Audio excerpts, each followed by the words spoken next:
வணக்கம் மக்களே, இந்த வீடியோவில் நம்ம ஒரு சோகமான செய்தி தான் பார்க்க போகிறோம். நடிகை சில்க் சுமிதா மதுவெல்லாம் குடிக்க மாட்டாங்க, போதையாக இருக்க மாதிரி இருக்கும் சீக்ரெட் சொன்ன நடிகை. இணையதளத்தில் வெளியான செய்தி. வாங்க என்ன தகவல் என்ன செய்தின்னு இந்த வீடியோவில் விரிவாக பார்க்கலாம். அதுக்கு முன்னாடி முதன்முறையாக நம்ம சேனலை ஃபஸ்ட் டைம் பார்க்குறீங்கன்னா சப்ஸ்கிரைப் பண்ணாதவங்கெல்லாம் சப்ஸ்கிரைப் பண்ணிக்கோங்க. பெல் பட்டன் சிம்பல் அமைக்கி நம்ம சேனலோட நோட்டிஃபிகேஷனை எனபிள் பண்ணிக்கோங்க. நாங்கள் போடுற வீடியோ எல்லாமே உங்களுக்கு உடனுக்குடனே வந்து சேரும். வாங்க என்ன தகவல்னு இந்த வீடியோவில் பார்க்கலாம். சில்க் சுமிதா தமிழ் சினிமாவில் தவிர்க்க முடியாத ஆளுமை. ரஜினிகாந்த், கமலஹாசன் உள்ளிட்ட பல நடிகர்களுடன் நடித்திருந்தாங்க. அவங்க கண்களாலேயே கவர்ச்சியை காண்பித்து கிறங்கடித்திருந்தாங்க. அதனால்தான் அவருக்கு இன்று வரை பலருமே ரசிகர்களாக இருக்காங்க. அவங்க வாழ்க்கையில் தொடர்பான திரைப்படங்கள், அவரது புகைப்படங்கள், திரைப்படங்கள் பயன்படுத்தப்பட்டு வருகின்றன. இந்த சூழலில் தான் சில்க் சுமிதா பற்றி நடிகை அனுராதா பேசியிருக்காங்க. விஜயலட்சுமி என்ற இயற்பெயரோடு கொண்டவங்க தான் சில்க் சுமிதா. ஆந்திராவை பூர்வீகமாக கொண்ட அவங்க குடும்பம் வறுமை காரணமாக தமிழ்நாட்டுக்கு வந்தாங்க. அதன் பிறகு இந்திய சினிமாவை ரூல் செய்து குறிப்பிடத்தக்கது. சில்க்கு கால் சீட்டு கிடைத்தால் போதும் படம் வெற்றி பெறும் என்பதை அப்போதைய நிலையாக இருந்தது.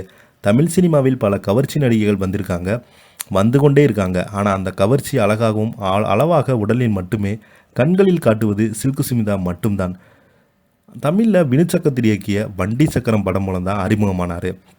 முதல் படத்தில் அவங்க ஏற்றிருந்த சில்க் என்ற கதாபாத்திரம் ரசிகர்கள் கண்டதால் சிமிதா என்ற பெயருடன் சில்க் என்ற பெயரும் ஒட்டி கொண்டது.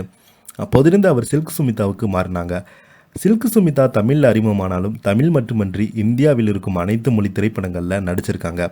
படிப்பறிவில்லாவிட்டாலும் எதையுமே உடனடியாக பிடித்து கொள்ளும் திறமை சில்க் சுமிதாக்கு இயற்கையிலேயே வந்துவிட்டது.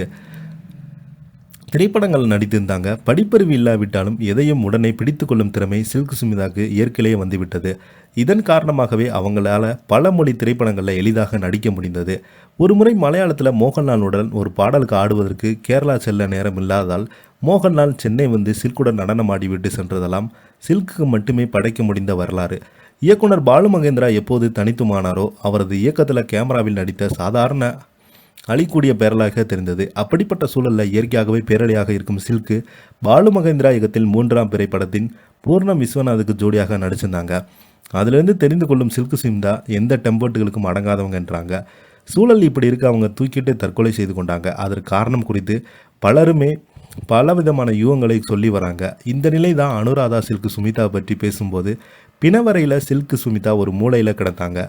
ஈக்கள் மொய்த்து கொண்டே இருந்தது. அவளது உடலை பார்ப்பதற்கு மக்கள் கூட்டம் அலைமோதியது. அவளை அந்த மாதிரி பார்ப்பதற்கு என்னால் முடியுமே இல்லை. சில்க்கு ட்ரக்ஸ் எடுத்தாங்க, அது குடித்தாங்க என்றெல்லாம் சொல்லுவாங்க. ஆனால் அப்படியெல்லாம் எதுவும் இல்லை. அவங்க தலைக்கணம் பிடித்தவங்க இல்லை, தலைக்கணம் பிடித்தது போல் நடிப்பாங்க என்றிருக்காங்க. இதை பற்றி நீங்கள் என்ன கீழே உள்ள கமெண்ட் பாக்ஸில் மறக்காமல் பதிவிடுங்க. இந்த வீடியோ உங்களுக்கு பிடிச்சிருந்தா லைக் பண்ணுங்கள், ஷேர் பண்ணுங்கள். நன்றி, வணக்கம்.